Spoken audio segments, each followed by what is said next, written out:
Estamos de vuelta en ADN Hoy. Nuevos criterios para determinar los casos sospechosos y los casos confirmados de coronavirus. Un enfoque que ha venido evolucionando en materia de inmunidad del COVID-19. Vamos a conversar de estos temas con nuestra siguiente entrevistada, la doctora Janet Davanch, médico infectóloga del Hospital Clínico de la Universidad de Chile, expresidenta de la Sociedad Chilena de Infectología. Doctora Davanch, buenos días. Hola, buenos días, Mauricio. Partamos hablando de lo primero que mencionaba. El ministro de Salud ayer anunció estos nuevos criterios que van a permitir, y además no solo criterios, sino más bien incluso modalidad de detección de casos sospechosos y confirmados, que podrían ampliar la velocidad de detección de esos casos. ¿Qué le parece a usted este anuncio y este enfoque? Nos parece muy adecuado, especialmente en este momento de la epidemia.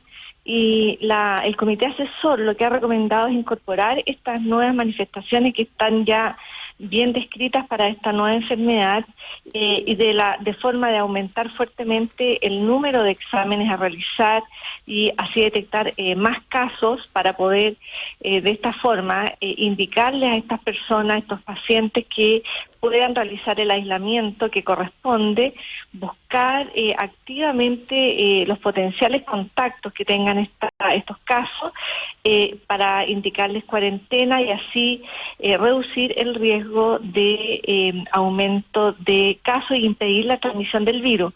Hemos estado pidiendo más o menos, de acuerdo a las informaciones del Ministerio de Salud, entre 4.000 y 6.000 test diarios. Sin embargo, la capacidad diagnóstica todavía está subutilizada y esta modificación viene fundamentalmente en la línea de aumentar el testeo y de esa forma detectar más casos y poder entonces reducir el riesgo de la población que no ha enfermado y poder cortar la cadena de transmisión. Doctora Davanch, para precisar este punto, ¿qué personas que hasta hoy estaban fuera del universo examinable ahora sí pueden ser examinadas?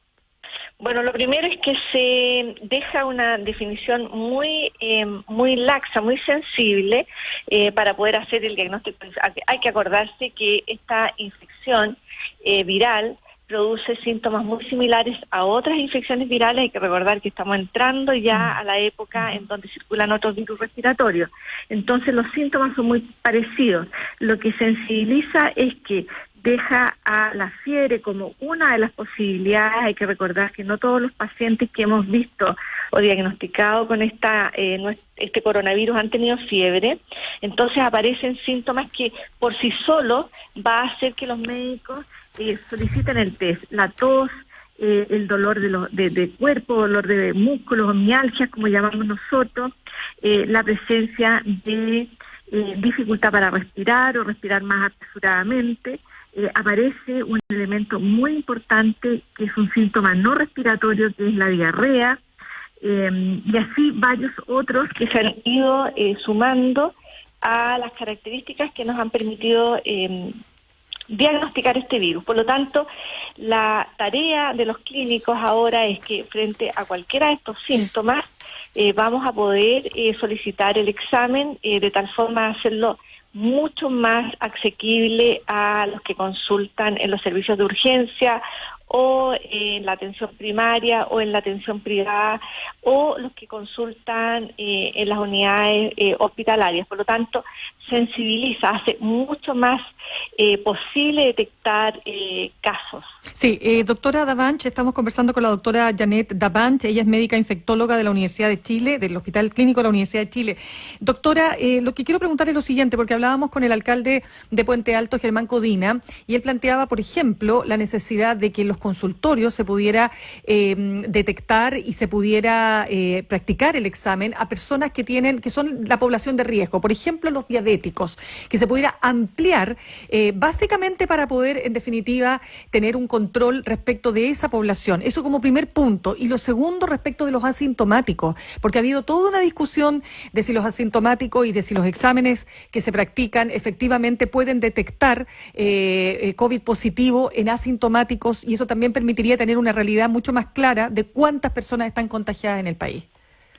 Bueno, lo primero, acá la tarea actual es detectar a aquellas personas que tengan síntomas, es decir, que sean casos. Esa es la primera tarea. La segunda, y una recomendación bien importante también del comité asesor, es detectar personas asintomáticas, pero que realizan labores estratégicas. Por ejemplo, el personal de salud que no puede enfermar, que tiene que estar disponible para atender a los enfermos, y personal que realiza actividades críticas, por ejemplo, bomberos, las Fuerzas Armadas, la policía y otras funciones críticas que tienen que estar presentes para que el país siga funcionando. A ese grupo, que se llaman asintomáticos, que no tienen ningún síntoma, también se ha sugerido estudiar. Y el otro grupo recomendado por el comité asesor son aquellos que uno podría decir que son poblaciones vulnerables, justamente aquellos que están en condiciones de hacinamiento y que esa condición de hacinamiento facilita la transmisión del virus y la probabilidad de que se generen brotes. Así que hoy la recomendación del comité asesor amplía bastante las posibilidades de ir a detectar casos. Hay que recordar también que hay que tener la capacidad para hacer todos estos exámenes, y yo creo que es una muy buena, muy buen cambio, una muy buena recomendación del comité de expertos, porque viene a ampliar bastante la capacidad que tenemos de detectar casos. Pero doctora, ¿tenemos esa capacidad? Es que eso es lo que le quería comentar. La capacidad actual, que es la que nosotros manejamos, está entre 8.000 y 10.000 test, y estamos ocupando la mitad de ellos. Y eso es bien importante porque el comité asesor también ha sugerido al Ministerio de Salud que se debe asegurar que estos insumos estén disponibles para llevar la tarea que ellos están recomendando.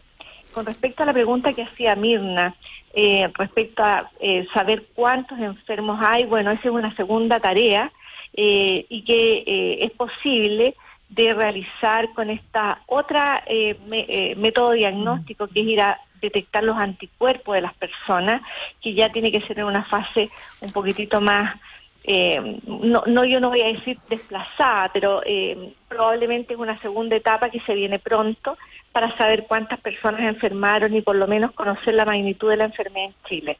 Ya, ¿usted no apuraría entonces el tema del famoso carnet COVID? La palabra el carnet COVID yo no me estoy refiriendo a ella, sino que me estoy refiriendo a la sugerencia del comité asesor de estudiar a la población posteriormente con estos exámenes que se llaman detección de anticuerpos, que son las defensas que origina nuestro cuerpo frente a la presencia del virus en nuestro cuerpo. Es decir, son las sustancias que nosotros produjimos para defendernos de este virus. Recordar que se sabe ya que hay un porcentaje muy importante de personas que tienen una enfermedad leve, que sin embargo son los que pueden transmitirles a otros que van a hacer una enfermedad grave y finalmente van a llegar al hospital. Esa es la sugerencia del comité asesor y con la que yo estoy de acuerdo. El carnet de alta va por otro camino, digamos. Ya, pero usted está, para entender bien a qué se refiere, doctora Davanch, usted considera, y el comité asesor, que es muy importante tener ese panorama de gente que haya tenido la enfermedad para efectos de estudios, de diseñar política, pero no pondera tanto esto de que se entregue a las mismas personas un documento, un certificado que acredite que se tuvo la enfermedad, como una especie de pase para poder desarrollar actividad, incluso volver a trabajar o relacionarse con otros. Yo creo que voy a ser bien precisa.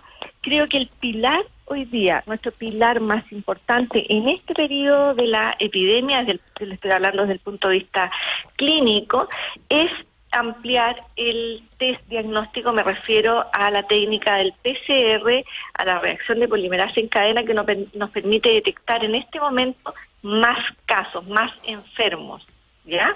De tal forma de que estas personas que están enfermas las podamos poner en una condición que hoy día llamamos aislamiento, para evitar que enfermen a otras personas. Ese es el pilar fundamental en este minuto. Es la tarea más importante y creo que es relevante la sugerencia que ha hecho nuestro comité asesor para poder aumentar la capacidad de detectar personas enfermas y de sus contactos, los potenciales personas que eventualmente pueden enfermar después de haber tenido contacto con una persona enferma. Correcto. Y en una segunda etapa, que no digo que sea desplazada, sino que hay que ver en qué minutos se implementa, hay que ver con qué técnicas diagnósticas, buscar las personas que eventualmente enfermaron, que no supieron y que nos van a dar la magnitud del paso del coronavirus en esta etapa en nuestro país. Sí, doctora Davanch, se nos acaba el tiempo, pero a ver, 3 puntos en uno.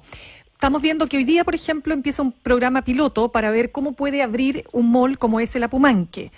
No va a haber atención a público, pero van a ver cuáles son las medidas que se tienen que tomar. Veíamos anoche protestas en distintas partes del país, gente que está saliendo a la calle a protestar, no guardando la distancia social. Vemos también que se nos habla de regreso gradual a clases presenciales de los colegios. ¿Usted diría que el país está preparado para vivir estos 3 elementos que les estoy contando? Pregunta muy difícil. Yo en esta crisis la frase que más he acuñado, que en esta crisis poco es sencillo, ni siquiera las preguntas como la suya, son muchas preguntas las que se generan y lamentablemente encontrar una respuesta correcta es muy difícil. Por eso hay que ir analizando el comportamiento de la epidemia, que es lo que ha estado haciendo nuestro comité asesor y todas las sociedades científicas, los clínicos, los hospitales, para poder ir tomando las mejores medidas. La verdad es que me encantaría tener una respuesta muy correcta, pero no la tengo, Mirna. Muy bien, doctora Janet Davanch, médica infectóloga del Hospital Clínico de la Universidad de Chile. Muchas gracias por su tiempo con ADN hoy. Gracias, Mirna, gracias, Mauricio. Que esté muy